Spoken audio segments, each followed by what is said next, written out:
Hello folks, Jason Chrisman, JC's Bees. Today we're at 39 degrees and working on our rainfall. They're calling for somewhere around 1.5 inches of rain just today. So, yep, gonna have lots of mud. I picked up a bunch of sugar this morning so I could get on my hives and practice the mountain camp method. If you're not very familiar with that, I recommend you check into it. It's a very beneficial way to ensure your bees are staying dry and fed. Today what I'd like to talk about is a continuance on last week's video.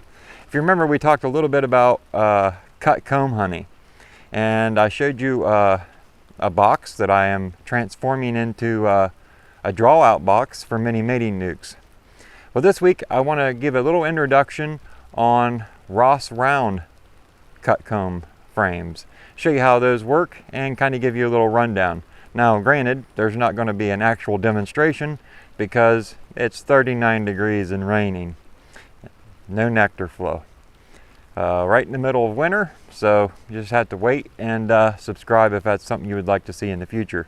But hey, let's go in the shop where it's dry and let's check out these Ross rounds. So last week I shared this box in a video which is originally for cut comb honey, and it holds 26 frames about this size. So that's one option for cut comb honey.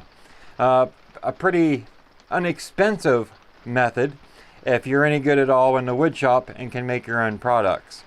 But if that's not you and you want to do cut comb, one way you can go about it is the Ross rounds, and that's what we're going to turn to now. What we have here is an old box, not necessarily set up for Ross rounds, but it's working. Real quickly, what I would like to do is show you what Ross round setups look like. And this is them. You would have a piece of foundation in there, and I want to mention right off the bat that the foundation that you would use isn't standard foundation. First of all, it's not wired foundation at all. There's not going to be any wire, and the foundation is extra thin for combed honey. That way when you bite into it, there's not a big chunk of wax right in the middle. So what you do is you buy this thinner foundation and you install it in one of these frames. And I want to show you how that would be done right over here. Okay, so this is what one of these looks like when it's unassembled. Basically, to unassemble one, you just open them up in the middle, put them back together. That's where your foundation would go. So to get started, what you would do, and before you would get started, you want to make sure all of these are clean, because you don't want any dirt or any of that in your comb honey when you go to sell it. But this is just for demonstration purposes, so we're going to pretend that these are beautifully clean. Don't see any dirt. Okay, use your imagination, kids. Oh, not kids. No kids allowed on this channel. Only adults. Anyway, what you do is you take one of these, and you're going to notice that one side has a little bit of an area cut away. It has a little notch. So this side with the notch goes down into this plastic piece, and if you look closely, there's some little feet. There's 4 of them. Those feet have to be centered in this notch, 2 here and 2 on this side. So when it's pushed in all the way, it should be sitting completely flush with this outside. So you would do that on every single one. Go down the line and get all these plastic inserts put in. Remember, these are clean. There is no dirt on these, because we do not want our customers calling us back and saying, hey, that comb honey I bought, it's got some dirt in it. So start off with clean. Matter of fact, you may even clean these plastic frame pieces up. A quick way to do that is a power washer. So if you buy a Ross round kit, if you buy the full kit, you're going to get the plastic frame pieces, the inserts, and the Ross round box. The box I am using is not necessarily for these, but I have modified it so that it works. Okay, so now we've got all of our inserts installed. As you can see, they're all sitting nice and flush with the inside part of the frame. So now what we would do, and this is just going to be for demonstration purposes only, because I do not have the thin correct foundation. And this foundation isn't really correct either. This is what's called Duragilt foundation. Not a big fan of it. Basically what it is, there's a piece of like plastic film, and then they put the foundation over top of it. And one way it's identifiable is it's always got these holes in the corner, and it's always got these metal crimps on the outside edge of the foundation. If you look real closely, right there is the film. It's just a piece of plastic sheeting. So I'm not a big fan of this, because what happens to this foundation over a period of time, the wax starts to flake away, as it's doing here.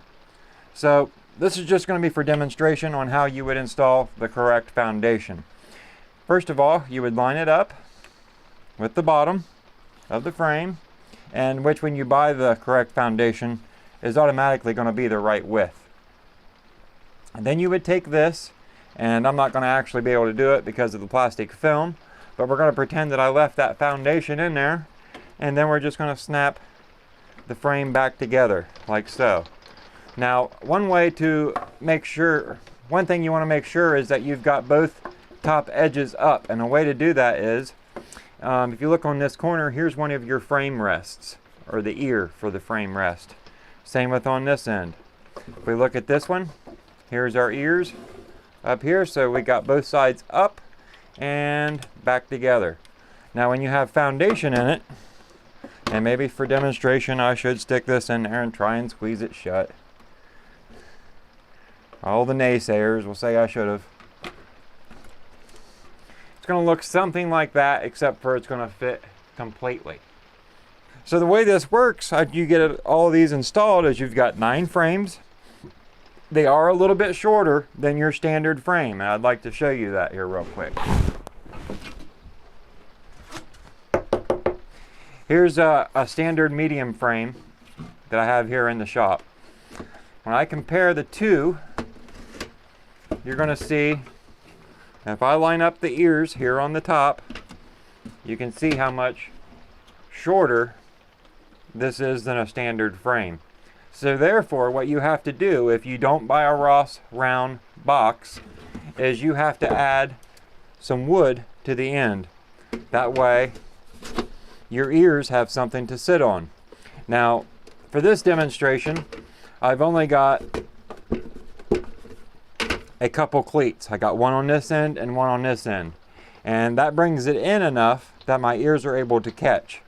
But to be honest with you, this wouldn't be an ideal setup to install on a hive. Here's why. If we look at the bottom, and this is the bottom of the box, look at all this extra space I've got here on the ends. You're going to want to take that cleat and extend it all the way down to take up this extra space here and here. Because if you don't, the bees are going to build comb in there, and you're probably likely not to get these frames back out of the box very easily. So when you add your cleat to a standard super box to add these frames to,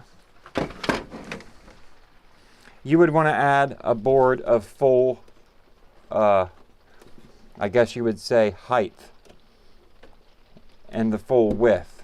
That way all this extra space here is taken up. But I just wanted to demonstrate today how these Ross rounds work, and another option you would have for comb honey. So now let's pretend we just filled this full, or the bees have filled this full of honey. Now it's time to remove it. Smoke your bees, put your escape board underneath of it, however you go about removing your supers like you normally would. And then you would pull these out, pop this open, in which in that time, these inserts will be attached to your comb. Like so. And what these do these inserts is they keep the bees from actually attaching the comb to the outside of the frame here. So that way when you go to pop your combs out, you just remove these inserts. So one thing I want to make sure that we're clear on here is that when you open this up, both sections of this white sleeve from both sides are going to come out and be stuck together. And that's due to the comb being drawn here in the center, holding everything together in one unit. So then what you do is you purchase these clear cases that you see here, and you snap this right inside of the clear case, one on each side, and there's little legs on the inside to go with the little groove that we have here, just like I explained with the frames. It's the same with the cases, but you would snap this into the case like so on both sides. Now it's kind of hard to hold this together where naturally it would be glued together by the bees and the comb. So let me set that half down and put it in here how it would actually go for demonstration reasons. Alright, like so. And now you've got your packaged comb honey ready to sell. Now they sell a label that you can put right around the edge here to seal the two off and make sure that they don't come apart. And you've got a product ready to be sold. So then you just purchase new rings and new clear cases. So that's how that would work, and it would look something like this once you get it packaged. Doesn't that look nice? So I hope this video has been somewhat beneficial for you. I would love to show you more on these in the summer months, but for right now it's raining outside and it's 39 degrees, folks. So I don't see that being anytime real soon. But if it's something you would like to see, make sure you subscribe. And hey, if you enjoyed the video, click that big thumbs up button and let YouTube know you enjoyed my video.